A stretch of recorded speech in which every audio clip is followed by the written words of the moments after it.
देखिए, inverse trigonometric function, यहाँ पे हम ट्रिग्नोमेट्रिक फंक्शंस का इनवर्स देखेंगे। उससे पहले हम एक बात थोड़ा सा रिमाइंड कर लें। हम याद करें कि फंक्शन का इनवर्स यानी किसी भी फंक्शन का इनवर्स कब पॉसिबल है। तो किसी भी फंक्शन का जो इनवर्स है वो तभी पॉसिबल है जब वो फंक्शन बाइजेक्टिव होगा, यानी उस फंक्शन का 1 1 और आन 2 होना ज़रूरी है।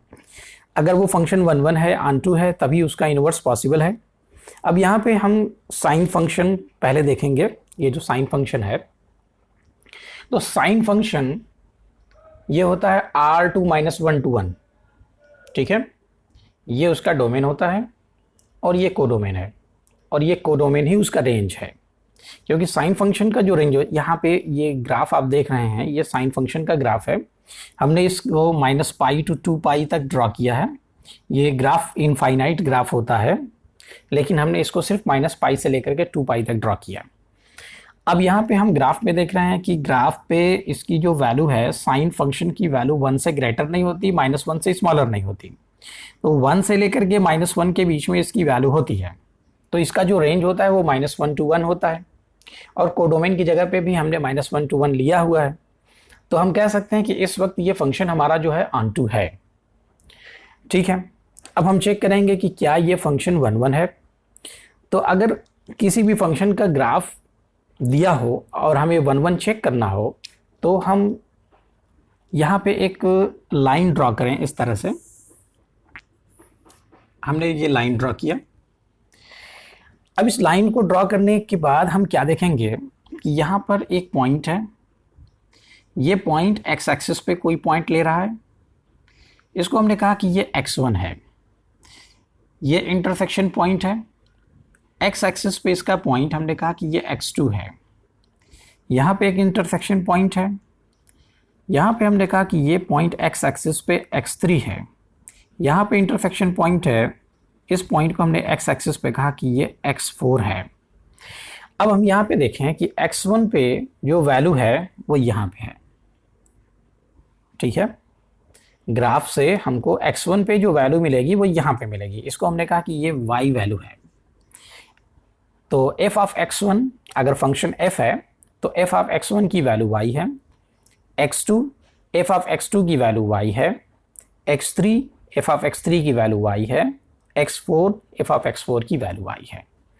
तो हम देख रहे हैं इस वक्त कि ये फंक्शन इस वक्त 1 1 नहीं है, ठीक है, क्योंकि ये मोर देन 1 पॉइंट पर एक ही वैल्यू दे रहा है, एक ही आउटपुट आ रहा है। तो इस वक्त ये फंक्शन हमको मेनी 1 दिख रहा है। अब हमने ये देखा कि ये साइन फंक्शन जो था ये इस वक्त ऑन टू था, लेकिन 1 1 नहीं है।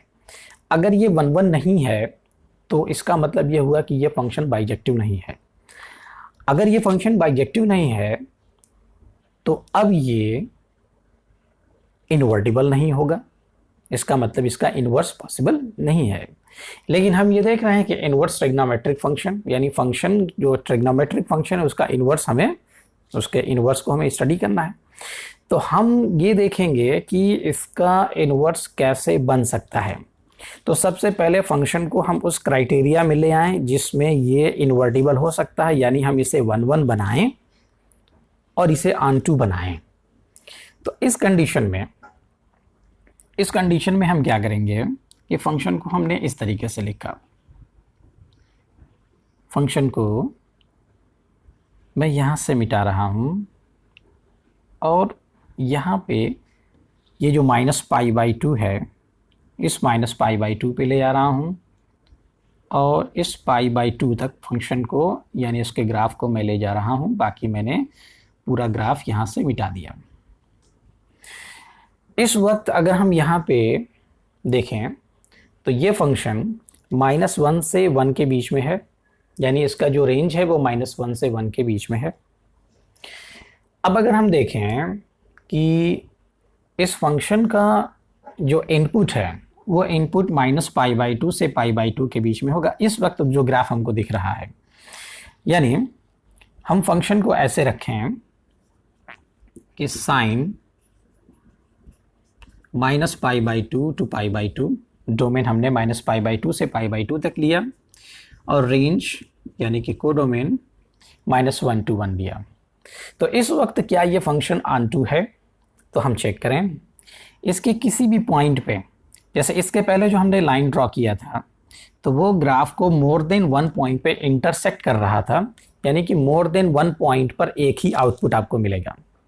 इस वक्त अगर हम ग्राफ को कहीं पे भी एक लाइन ड्रॉ कर दें तो वो लाइन ग्राफ को सिर्फ और सिर्फ एक पॉइंट पे इंटरसेक्ट करेगी। तो जब ग्राफ सिर्फ एक पॉइंट पे इंटरसेक्ट कर रहा है तो इसका मतलब ये हुआ कि एक पॉइंट पे एक ही आउटपुट मिलेगा। इस कंडीशन में यानी कि ग्राफ को अगर हमने -π/2 से π/2 तक बाउंड कर दिया तो अब ये ग्राफ 1 1 भी हो गया और ये ग्राफ ऑन टू पहले से था। तो जब ये ग्राफ 1 1 हो गया और ऑन टू हो गया तो हम कह सकते हैं कि अब ये ग्राफ हमारा जो है, अब ये फंक्शन जो हमारा है ये इन्वर्टिबल फंक्शन हो गया। तो इस ब्रांच को, ये जो ब्रांच है, देखिए अगर हम ग्राफ को ऐसे ले आते, यहाँ से शुरू करते और 3π/2 तक रखते तो भी ये 1 1 हो जाता, ठीक है। लेकिन हमने -π/2 से π/2 तक लिया क्योंकि -π/2 से π/2 तक जो ब्रांच है उसे हम प्रिंसिपल ब्रांच कहते हैं, ठीक है, प्रिंसिपल ब्रांच।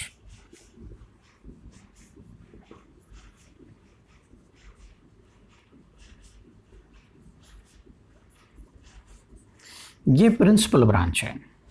तो हम जितने भी ट्रिग्नोमेट्रिक फंक्शन लेंगे उस ट्रिग्नोमेट्रिक फंक्शन का जो प्रिंसिपल ब्रांच है हम उसे सिलेक्ट करेंगे। उस प्रिंसिपल ब्रांच के अंदर फंक्शन 1 1 भी हो जाएगा और ऑन टू भी हो जाएगा। तो हमें बस ये देखना होगा कि हमारा प्रिंसिपल ब्रांच कहाँ है। तो ब्रांचेस तो बहुत ज़्यादा हैं। यहाँ पे अगर हम π/2 से 3π/2 तक फंक्शन को रखते हैं तो एक ब्रांच बनेगा। इसमें भी फंक्शन अगर हम ऐसे ले आते हैं तो देखेंगे हम कि ये जो ग्राफ बन रहा है इस वक्त ये भी 1 1 और ऑन टू है, यानी -1 से 1 के बीच में है। और अगर हम कोई भी एक लाइन ड्रॉ करते हैं तो वो इस ग्राफ को सिर्फ 1 पॉइंट पे इंटरसेक्ट करेगा, यानी कि एक पॉइंट पर एक आउटपुट हमको मिलेगा। तो इस वक्त ये क्या है, ये भी 1 1 और ऑन टू होगा। अगर हम 3π/2 से 5π/2 तक ले जाते हैं तो भी ऐसा होगा, ठीक। तो हमारे पास बहुत सारे ब्रांचेस होंगे जिसमें ये फंक्शन 1 1 और ऑन टू हो सकता है, लेकिन हमें वो ब्रांच चाहिए जिसमें ओरिजिन हो, यानी प्रिंसिपल ब्रांच, ठीक है। तो साइन फंक्शन का जो प्रिंसिपल ब्रांच है वो -π/2 से π/2 है। तो -π/2 से π/2 हमने लिया, ठीक है, और ये पूरे रेंज को कवर करता है, ठीक है। इसको ध्यान दीजिएगा कि प्रिंसिपल ब्रांच का मतलब ये हुआ कि जिसमें ओरिजिन हो और पूरी वैल्यू कवर करता हो। उस ब्रांच के अंदर ओरिजिन होना चाहिए और पूरा का पूरा रेंज कवर होना चाहिए। अगर ओरिजिन है और पूरा रेंज कवर हो रहा है तो ऐसे ही ब्रांच को हम प्रिंसिपल ब्रांच कहेंगे। तो हम हर फंक्शन में एक प्रिंसिपल ब्रांच लेंगे। इस वक्त अब ये साइन का जो प्रिंसिपल ब्रांच है वो -π/2 से π/2 है और ये -1 से 1 के बीच में, ठीक है, ये फंक्शन की वैल्यू है। इस वक्त ये फंक्शन बाइजेक्टिव है।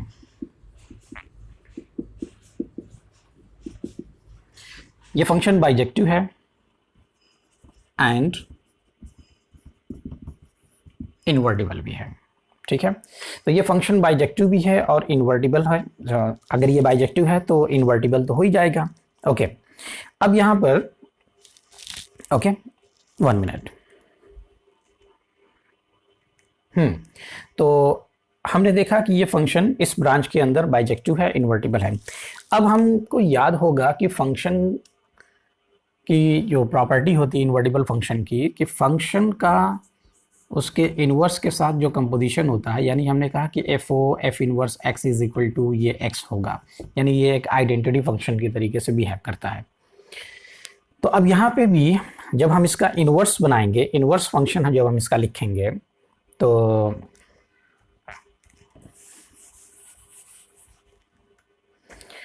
अब यहाँ पे हमने कहा कि साइन इनवर्स, तो साइन इनवर्स जो बनेगा, जो साइन फंक्शन होता है, फंक्शन का जो कोडोमेन है, या ये कहा जाए कि जो रेंज है वो यहाँ पे आ जाएगा, यानी डोमेन की जगह पे, और डोमेन चला जाएगा रेंज की जगह पे। तो साइन इनवर्स जो हमारा बनेगा वो बनेगा -1 to 1 to -π/2 to π/2, ठीक है। तो ये ब्रांच हमें याद रखना है कि साइन फंक्शन किस ब्रांच के अंदर इन्वर्टिबल होगा, ओके। अब हम आगे आते हैं पहली प्रॉपर्टी यहाँ पे हमने कहा कि sine of sine inverse x, तो ये फंक्शन का कंपोजिशन है, फंक्शन का उसके इनवर्स के साथ हम कंपोजिशन ले रहे हैं। तो फंक्शन का इनवर्स के साथ जब कंपोजिशन लिया जाता है तो वो आइडेंटिटी फंक्शन की तरीके से बिहेव करता है। तो sine of sine inverse x यानी कि ये एक्स होना चाहिए। अब यहाँ पर एक कंडीशन होगी कि ये जो एक्स है, ये एक्स साइन इनवर्स का इनपुट है, तो हम कहेंगे कि x बिलोंग्स टू -1 to 1। ठीक है, ये कंपोजिशन है, सीधे सीधे साइन फंक्शन और फंक्शन के इनवर्स का कंपोजिशन है, और ये उसकी कंडीशन है कि किस कंडीशन के अंदर ये होगा। जब x की वैल्यू -1 से 1 के बीच में होगी तो साइन और साइन इनवर्स x की वैल्यू x होगी। इसी तरीके से हम सेकंड यहाँ पे लिखते हैं, और हम यहाँ पे लिखेंगे कि sine inverse sine theta is equal to theta. ठीक है, फंक्शन का इनवर्स और फंक्शन के साथ जब कंपोजिशन लेंगे तो जो हम इनपुट लेते हैं वही हमारा आउटपुट होगा, यानी ये भी हमारा आइडेंटिटी फंक्शन की तरीके से काम करेगा। अब यहाँ पर ये है कि ये जो थीटा है वो थीटा कहाँ से आएगा, ये थीटा साइन का इनपुट है, तो ये थीटा यहाँ पे होना चाहिए। तो theta belongs to -π/2 to π/2। Okay, तो अब हमने अच्छे तरीके से समझ लिया कि फंक्शन, हमारा जो फंक्शन है साइन r2 -1 to 1 ये था, लेकिन इसे इन्वर्टिबल बनाने के लिए हमने यहाँ पे एक ब्रांच सेलेक्ट किया। इस ब्रांच के अंदर फंक्शन को बाउंड किया, बाउंड करने के बाद फंक्शन हमारा क्या हो गया, बाइजेक्टिव हो गया और इन्वर्टिबल हो गया। ठीक, तो जब बाइजेक्टिव हो जाएगा तो वो इन्वर्टिबल हो जाएगा। उस वक्त हमारा जो इनवर्स फंक्शन बनेगा, यानी उस साइन का जो इनवर्स बनेगा, sine inverse -1 to 1 to -π/2 to π/2, और ये उसकी दो प्रॉपर्टी होगी। Sine of sine inverse x is equal to x when x belongs to -1 to 1, and sine inverse sine theta is equal to theta when theta is equal to -π/2 to π/2। Okay, चलिए अब और भी बहुत सारे function हैं, उस function को भी हम बारी बारी से देखेंगे। चलिए आप इसको अच्छे से देखिए।